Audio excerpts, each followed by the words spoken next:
Assalamualaikum warahmatullahi wabarakatuh. Bismillahirrahmanirrahim. Allahumma sholli ala sayyidina Muhammadin wa ala alihi wa sahbihi ajma'in, amma ba'du.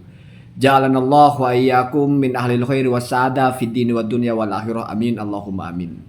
Semoga Allah jadikan kita orang-orang yang beruntung di dunia, berbahagia di akhirat. Berbahagia di akhirat itu adalah yang terpenting dari segala-galanya. Walaupun memang di dunia ini kita juga berharap mendapatkan kebahagiaan.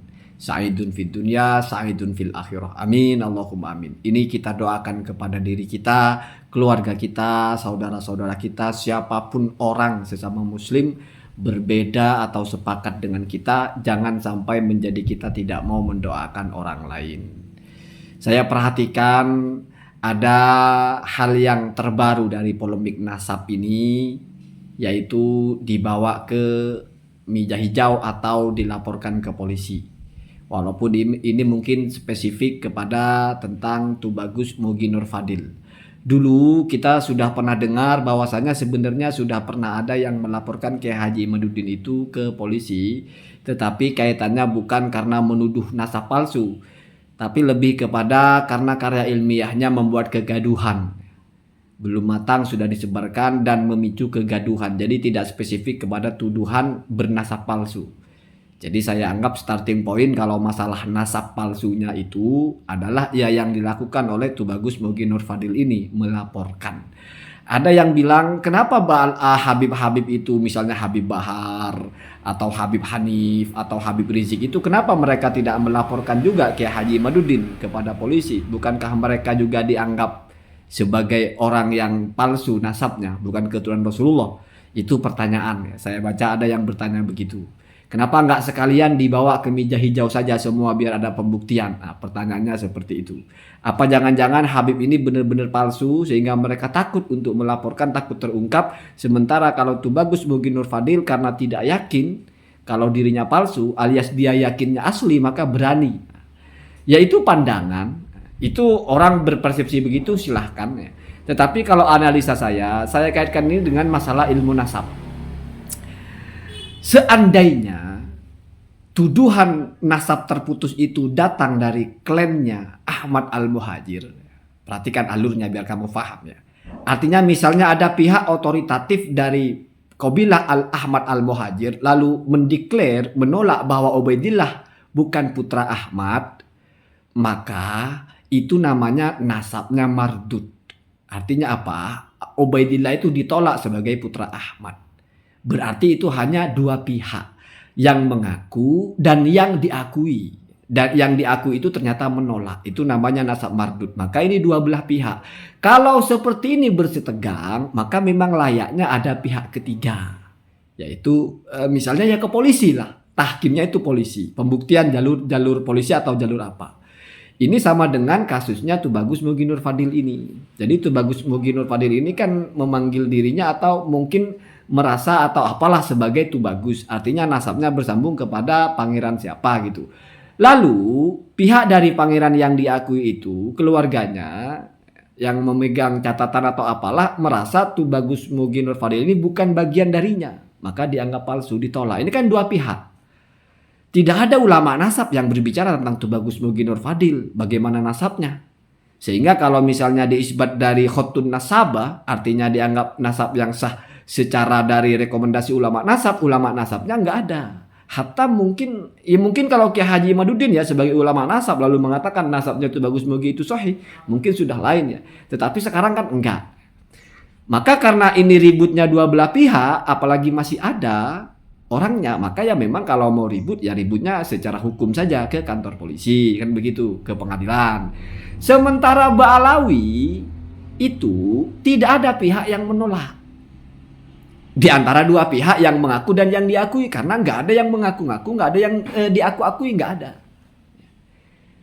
Pembicaraan nasab Ba'alawi ditolak oleh Kiai Haji Imaduddin. Kiai Haji Imaduddin sebagai pihak ketiga sudah, sebagai orang yang menganggap intisab mereka batal. Karena tidak ada kitab sezaman. Jadi yang mengatakan batal bukan pihak Ahmad Al-Muhajirnya sebagaimana pihak pangerannya. Tetapi justru orang lain. Maka sudah ada pihak ketiga, yaitu Kiai Haji Imaduddin lah dan kawan-kawannya. Maka ya tidak perlu dibawa ke polisi. Kajiannya kajian bagaimana menurut ulama nasab. Nah, begitu ya. Jadi bedanya antara Tubagus Mugi Nur Fadil ini dengan para habaib, ketika misalnya nasabnya dianggap palsu, kalau Tubagus Mugi Nur Fadil cuma antara dua belah pihak. Tidak ada pihak ketiga, tidak ada ulama nasabnya. Sementara kalau Ba'alawi ini, para habib-habib itu, mereka yang diserangkan bukan bapak mereka, bukan kakek mereka, tapi Ubaidillah. Di mana yang menolak Ubaidillah juga bukan leluhurnya Ubaidillahnya, tapi orang lain. Jadi sudah pihak ketiga yang menolaknya, yaitu ya Kiai Haji Imaduddin. Maka saya bilang kalau grade pernasabannya yang ditolak itu atau penolaknya dari pihak eksternal, bukan dari dua yang berkaitan ini, maka itu bisa jadi nasab bisa jadi nasab makbul. Kalau ada yang menolak, ada yang sepakat, itu pun harus dengan kita menerima bahwa Kiai Haji Imaduddin adalah nasabah muktabarah, ya. Ulama nasab yang sudah kelas diakui oleh semua orang atau sudah dianggap sebagai ulama nasabnya. Kalau tidak sepakat dengan itu berarti ya Kiai Imaduddin bukan ulama nasab, berarti penolakannya nggak dipakai, ya. Kenapa? Karena dalam nasab itu disebut nasabnya sahih kalau semua ulama nasab tidak pernah ada yang mentoon. Tidak pernah ada yang mengatakan itu bukan anaknya. Tidak pernah ada yang mengatakan itu bukan keturunannya. Tapi semua membenarkan. Atau yang lain tidak bicara tapi yang muncul hanya yang membenarkan. Berarti tidak ada penolakan. Itu namanya bisa disebut dengan ijma atau ittifaq. Karena kadang-kadang ittifaq atau ijma itu ada yang sukuti. Kita tidak berkomentar tetapi tidak menolak. Jadi misalnya sudah kita baca bagaimana nasab ini tentang nasabnya Ba'alawi kepada Rasulullah, menurut ulama nasab ini, menurut ulama nasab itu, terus sudah ada semua, maka itu namanya sudah ijma. Misalnya ada yang tidak sepakat, itu namanya makbul, turun, ya. Ada ikhtilaf berarti. Jadi sudah ada hakimnya pihak ketiga, nggak perlu polisi. Tidak perlu polisi. Pihak ketiga yang menghakiminya sudah ulama nasab. Karena ini memang nasab sudah panjang. Sudah panjang, orang-orangnya itu sudah dikenal sehingga sudah menjadi sorotan orang-orang yang mengkaji nasab. Nasab ini sudah disorot. Sementara kalau kasus nasab personal, nasabnya Tubagus Mugi, ulama nasab siapa yang mau mencatat? Ya paling maksimal yang akan mencatat nasabnya Tubagus Mugi dari ulama nasab, ya ulama nasabnya Kiai Haji Imaduddin mungkin, ya. Kalau ulama nasab yang lain mungkin sebelum Tubagus Mugi kan tidak kenal Tubagus Mugi, atau mungkin sekarang memang tidak ada ulama nasab yang baru. Ya kecuali mungkin Kiai Haji Imaduddin, ya. Jadi sudah tepat saya kira berbeda kasus antara Ba'alawi ini dengan kasusnya Tubagus Mugi Nur Fadil. Saya sepakat itu, dan karena berbeda maka ini dibawa ke polisi, ya silahkan. Yang ini tidak perlu, ya silahkan, ya. Walaupun nanti mungkin dari Ba'alawi mau yang ke polisi, ya silahkan. Ini kan asumsi saya saja, narasi atau opini saya. Ala kulli hal, kadang kita itu berpolemik dalam hal apapun karena kita tidak menyepakati satu ukuran bersama. Sebetulnya kalau kita sudah punya satu ukuran bersama, sebesar apapun kita bersepakat, nanti ada keputusannya. Lalu ukuran besar bersama itu apa? Ya kita orang beragama. Ukuran besar bersama itu adalah agama. Selama masih ada tatanannya di dalam agama atau syariat. Masalah nasab itu ada tatanannya di dalam syariat. Kapan nasab itu sah, kapan nasab itu batal, kapan nasab itu mardud, itu ada tatarannya di dalam syariat. Begitu, ya, begitu. Sampai kapanpun orang tidak akan pernah bersepakat dengan apapun, maka tolak ukurnya bukan kesepakatan antar kalian, tapi siapa yang sesuai dengan standarnya.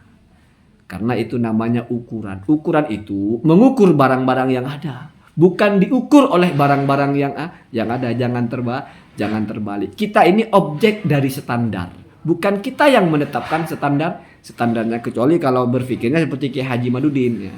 Jadi motor itu adalah konsumen yang mengukur itu bagus atau tidak, bukan dealernya. Atau mungkin keputusan dealer masih bisa dikomplain oleh konsumen, ya. Wallahu alam, ya.